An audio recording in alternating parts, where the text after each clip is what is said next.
Hi, welcome back to Charlie and the Chocolate Factory as we start reading Chapter 4, The Secret Workers.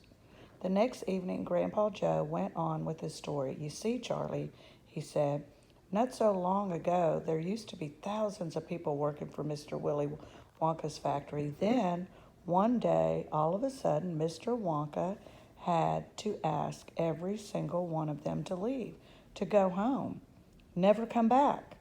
But why? Asked Charlie. Because of spies. Spies? Yes. All the other chocolate makers, you see, had begun to grow jealous of the wonderful candies that Mr. Wonka was making, and they started sending spies to steal his secret recipes. The spies took jobs in the Wonka factory pretending that they were ordinary workers, and while they were there, each one of them found out exactly how a certain special thing was made. And did they go back to their own factories and tell? Asked Charlie. They must have, answered Grandpa Joe, because soon after that, Fickle Grubber's factory started making an ice cream that would never melt, even in the hottest sun. Then Mr. Prodnose's factory came out with a chewing gum that never lost its flavor, however much you chewed it. And then Mr. Slugworth's factory began making candy balloons that you could blow up in huge sizes before you popped them with a pen and gobbled them up, and so on and so on. And Mr. Willy Wonka tore his beard and shouted, "This is terrible. I shall be ruined. There are spies everywhere. I shall have to close the factory." But he didn't do that, Charlie said. Oh, yes, he did. He told all the workers that he was sorry, but they would have to go home. Then he shut the main gates and fastened them with a chain. And suddenly Wonka's giant chocolate factory became silent and deserted. The chimneys stopped smoking, the machines stopped whirring, and from then on, not a single chocolate or candy was made. Not a soul went in and out, or even Mr. Willy Wonka himself disappeared completely. Months and months went by. Grandpa Joe went on, but still the factory remained closed, and everybody said, "Poor Mr. Wonka, he was so nice, and he made such marvelous things. But he's finished now, it's all over." Then something astonishing happened.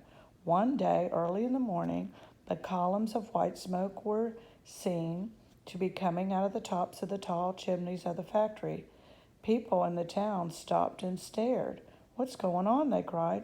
"Someone's lit the furnaces. Mr. Wonka must be opening again." They ran to the gates, expecting to see them wide open and Mr. Wonka standing there to welcome his workers back. But no, the great iron gates were locked and chained as securely as ever, and Mr. Wonka was nowhere to be seen. "But the factory is working," the people shouted. "Listen, you can hear the machines. They're all whirring again, and you could smell the smell of melting chocolate in the air." Grandpa Joe leaned forward and laid a long, bony finger on Charlie's knee, and he said softly, "But most mysterious of all, Charlie, were the shadows in the windows of the factory." The people standing on the street inside could see small, dark shadows moving about behind the frosted glass windows. "Shadows of whom?" said Charlie quickly. "That's exactly what everybody else wants to know. The place is full of workers," the people shouted, "but nobody's gone in. The gates are locked. It's crazy. Nobody ever comes out either." "But there was no question at all," said Grandpa Joe, "that the factory was running, and ever since. But for the last 10 it's gone on running ever since for the last 10 years. What's more, the chocolates and candies has been turning out have become more fantastic and delicious all the time. And of course, now, when Mr. Wonka invents some new and wonderful candy, neither Mr. Ficklegrubber, nor Mr. Prodnose, nor Mr. Slugworth, nor anybody is able to copy it. No spies could go into the factory to find out how it is made. But Grandpa, who, cried Charlie, who is Mr. Wonka using to do all the work in the factory? No one knows, Charlie, but that's absurd. Hasn't someone asked Mr. Wonka? Nobody's seen anyone. No one has seen him anymore. He never comes out. The only things that come out of the place are chocolates and candies. They come out through a special trap door in the wall, all packed in a dress, and they're picked up every day by the post office trucks. But Grandpa, what sort of people are they that work in there? My dear boy, said Grandpa Joe, that is one of the great mysteries of the chocolate making world. We know only one thing about them. They're very small. The faint shadows that sometimes appear behind the windows, especially late at night when the lights are on, are those of tiny people, people no taller than my knee. There aren't any such people, Charlie said. Just then Mr. Bucket, Charlie's father, came into the room. He was home from the toothpaste factory, and he was waving an evening newspaper rather excitedly. Have you heard the news? He cried. He held up the paper so that they could see the huge headline. The headline said, Wonka Factory to be opened at last to a few. 5 golden tickets. You mean people are actually going to be allowed to go inside the factory? Cried Grandpa Joe. Read us what it says quickly. All right, said Mr. Bucket, smoothing out the newspaper. Listen. Evening Bulletin.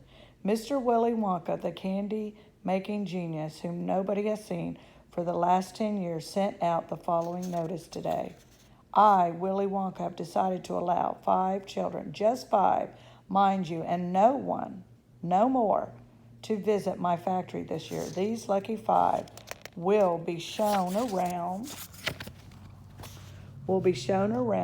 personally by me, and they will be allowed to see all the secrets and the magic of my factory. Then, at the end of the tour, as a special present, all of them will be given enough chocolates and candies to last them for the rest of their lives. So watch out for the golden tickets.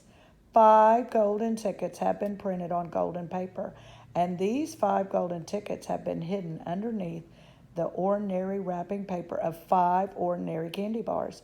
These 5 candy bars may be anywhere, in any shop, in any street, in any town, in any country in the world, upon any counter where Wonka's candies are sold. And the 5 lucky winners of these 5 golden tickets are the only ones who will be allowed to visit my factory and see what it's like now inside. Good luck to you all, and happy hunting. Signed, Willy Wonka. The man's Dottie, muttered Grandpa Josephine. He's brilliant, cried Grandpa Joe. He's a magician. Just imagine what will happen now. The whole world will be searching for those golden tickets. Everyone will be buying Wonka's candy bars in the hope of finding one. He'll sell more than ever before. Oh, how exciting it would be to find one. And all the chocolate and candies that you could eat for the rest of your life. Free, said Grandpa Joe. Just imagine that. They'd have to deliver them in a truck, said Grandma Georgina. Oh, it makes me quite ill to think about it, said Grandma Josephine. Nonsense, said Grandpa Joe. Wouldn't it be something, Charlie, to open a bar of chocolate and see a golden ticket glistening inside? It certainly would, Grandpa.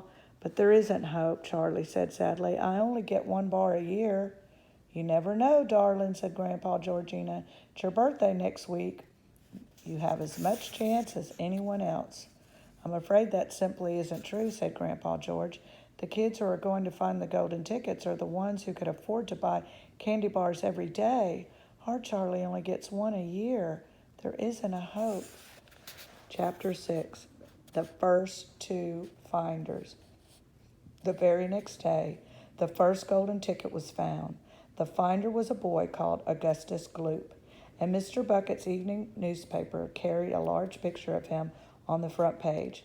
The picture showed a 9-year-old boy who was so enormously fat he looked as though he had been blown up with a powerful pump. Great flabby folds of fat bulged out from every part of his body, and his face was like a monstrous ball of dough with two greedy, curranty eyes peering out upon the world. The town in which Augustus Gloop lived, the newspaper said, had gone wild with excitement over their hero. Flags were flying from all of the windows. Children had been given a holiday from school, and a parade was being organized to honor of the famous youth. I just knew Augustus would find a golden ticket, his mother had told the newspapers. He eats so much candy bars a day that it was almost impossible for him not to find one. Eating is his hobby, you know. That's all he's interested in. But still, there's better than being a book, what is it? I can't see it. Oh, bookligan and shooting off zip guns and things like that in his spare time, isn't it? And what I always say is he wasn't going on eating like he does unless he needed nourishment. Would he? It's all vitamins anyway. Well, what a thrill it will be for him to visit Mr. Wonka's marvelous factory. We're just so as proud as can be.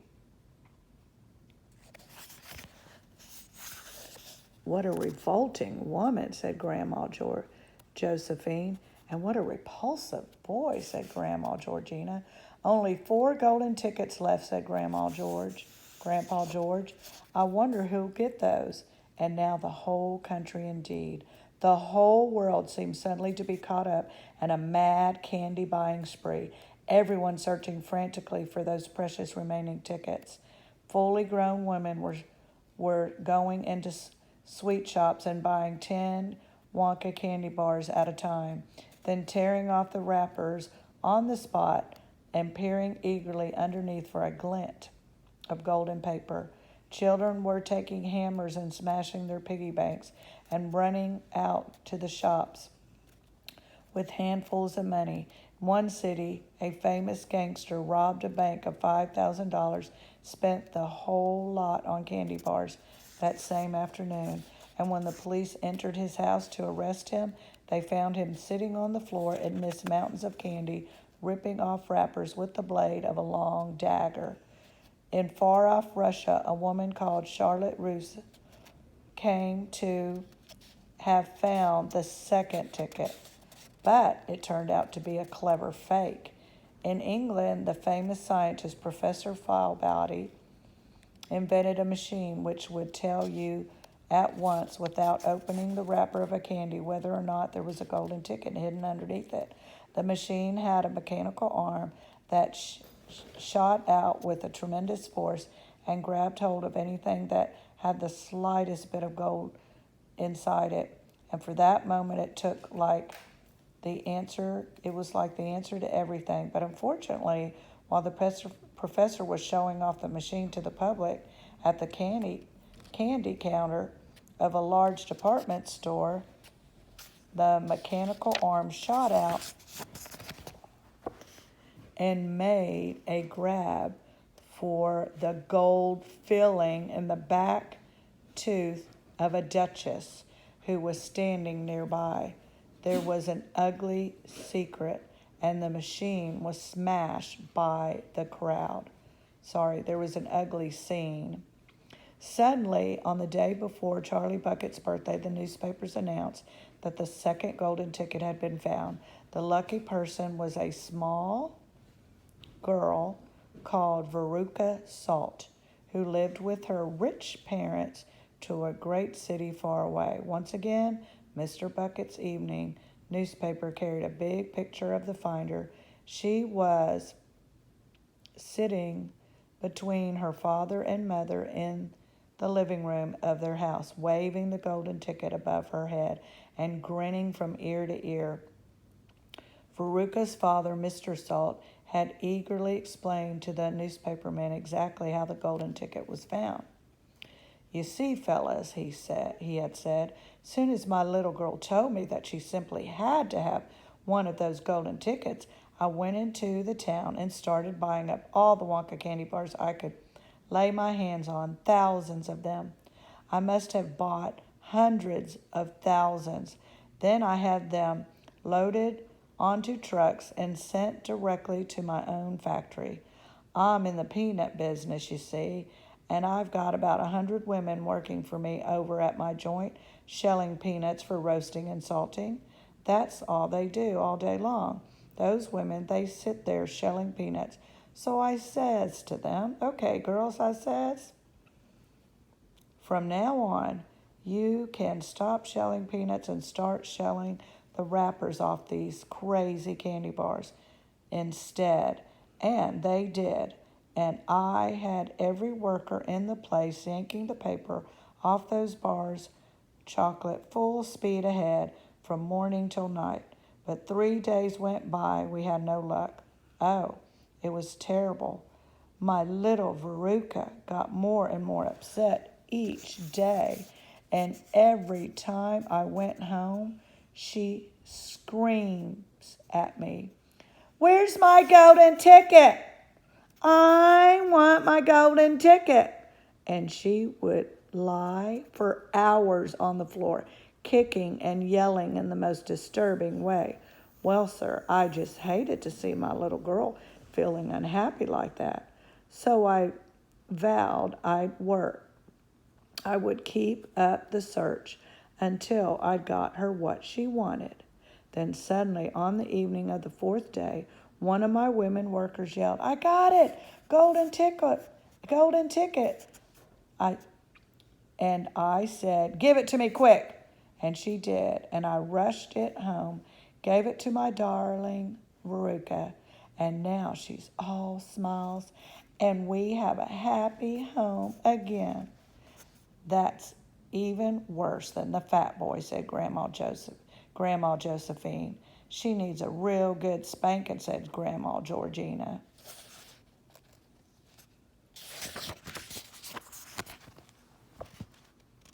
I don't think the girl's father played it quite fair. Grandpa, do you? Charlie murmured. He spoils her, Grandpa Joe said, and no good can ever come from spoiling a child like that. Charlie, you mark my words. Come on to bed, my darling. And Charlie's mother, tomorrow's your said, "Come on to bed, my darling," said Charlie's mother. "Tomorrow's your birthday, don't forget that, so I expect you to be up early to open your present." "Hey, Wonka candy bar," cried Charlie. "It's a Wonka candy bar, isn't it?" "Yes, my love," his mother said. "Of course it is." "Oh, wouldn't it be wonderful if I find the third golden ticket inside it?" Charlie said. "Bring it in here when you get it," Grandpa Joe said. "Then we could all watch you taking off the wrapper." Okay, tune in next time for Chapter 7 about Charlie's birthday.